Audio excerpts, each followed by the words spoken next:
நலாஸ் நாட்டு சர்க்கரை நலமுடன் வாழ நலாஸ் இந்தியாவிலேயே நாட்டு சர்க்கரைக்கு ISI முத்திரை மற்றும் அக்மார்க் அங்கீகாரம் பெற்ற ஒரே நிறுவனம். தொடர்புக்கு 9047045000.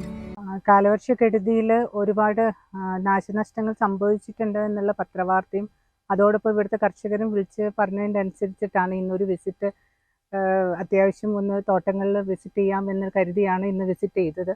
അപ്പോൾ ഇവിടെ കാണാൻ സാധിച്ചിട്ടുണ്ട് പലയിടങ്ങളിലും ഏലച്ചെടികൾ വീണ് കിടക്കുന്നതായിട്ട് കാണാൻ സാധിച്ചിട്ടുണ്ട്. എത്രത്തോളം അത് നാശനഷ്ടങ്ങൾ സംഭവിച്ചു എന്നുള്ളത് കൃത്യമായിട്ട് സ്പൈസസ് ബോർഡുമായിട്ട് അവിടുത്തെ ഉദ്യോഗസ്ഥരുമായിട്ട് ആലോചിച്ച് അതിൻ്റെ റിപ്പോർട്ട് എടുക്കുന്നതായിരിക്കും. അതനുസരിച്ച് എനിക്ക് തോന്നുന്നു ഇനി ഈ ഒരു വർഷം കഴിഞ്ഞ കാലഘട്ടത്തിലെ സ്കീം പ്രകാരം ഒരു കണ്ടീജൻറ്റ് ഫണ്ട് പോലെയുള്ള ഫണ്ടുകൾ ഇല്ല.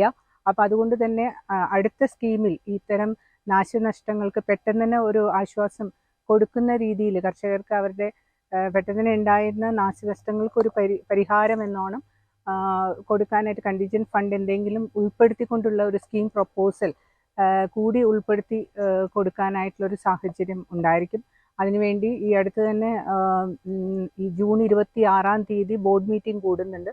ആ ബോർഡ് മീറ്റിംഗ് അത് വെച്ച് പാസ്സാക്കാനായിട്ടുള്ള ഒരു സാഹചര്യം ഉണ്ടാക്കണമെന്ന് തന്നെയാണ് ഞാൻ തീരുമാനിച്ചത്.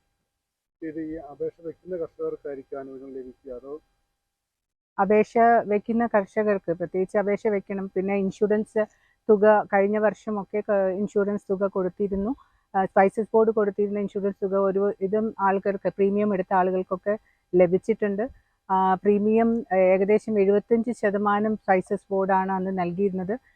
ഇപ്പോഴും അവർക്ക് 1,20,000 രൂപ ഹെക്ടറിന് വെച്ച് ഇൻഷുറൻസ് തുക ക്ലെയിം ചെയ്യാവുന്ന തരത്തിലുള്ള ഒരു ഇൻഷുറൻസ് സ്കീമാണ് നിലവിലുള്ളത്.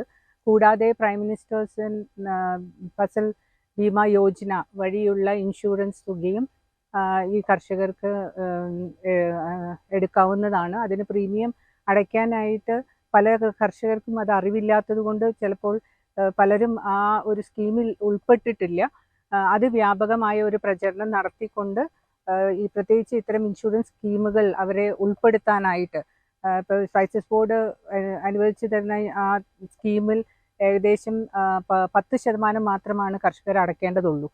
ബാക്കി സ്പൈസസ് ബോർഡും അതുപോലെ തന്നെ സംസ്ഥാന ഗവൺമെൻറ്റും ഉൾപ്പെട്ടുകൊണ്ടാണ് ആ സ്കീം പുരോഗമിക്കുന്നത്. അപ്പോൾ അത് മാക്സിമം പ്രചരിപ്പിച്ചുകൊണ്ട് എല്ലാ ഇൻഷുറൻസ് തുക മാക്സിമം എല്ലാവരിലേക്കും എത്തിക്കാനുള്ള ഒരു സാഹചര്യം ഉണ്ടാക്കും. ബോർഡ് മീറ്റിംഗിന് ശേഷമായിരിക്കും കർഷകരിൽ നിന്ന് അപേക്ഷ എടുത്ത് തുടങ്ങുക. ഇപ്പോൾ തന്നെ സ്കീം ഓപ്പൺ ആണ്.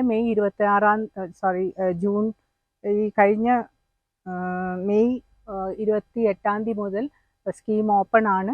സ്പൈസസ് ബോർഡിൻ്റെ ഒരുപാട് ആനുകൂല്യങ്ങൾ സ്പൈസസ് ബോർഡ് വഴി ഇപ്പോഴും കൊടുത്തുകൊണ്ടിരിക്കുന്നുണ്ട്. കഴിഞ്ഞ കാലങ്ങളിലും എനിക്ക് തോന്നുന്നു പല തോട്ടോടമകളും അത് അനുഭവിച്ചിട്ടുണ്ട്. ആ സ്കീമിൻ്റെ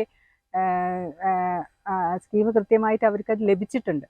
ഇനിയും കൂടുതൽ കർഷകർക്ക് പ്രത്യേകിച്ച് പുതിയ പ്രൊജക്ട്സ് വരുന്നുണ്ട്. കൂടുതൽ ഹെക്ടറുകൾ ഈ സ്കീമിൽ ഉൾപ്പെടുത്താനും അപ്പോൾ പരമാവധി എല്ലാവരിലേക്കും സ്കീമിൻ്റെ ഗുണങ്ങൾ എത്തിക്കാനുമുള്ള ഒരു ശ്രമം സ്പൈസസ് ബോർഡ് എടുക്കും.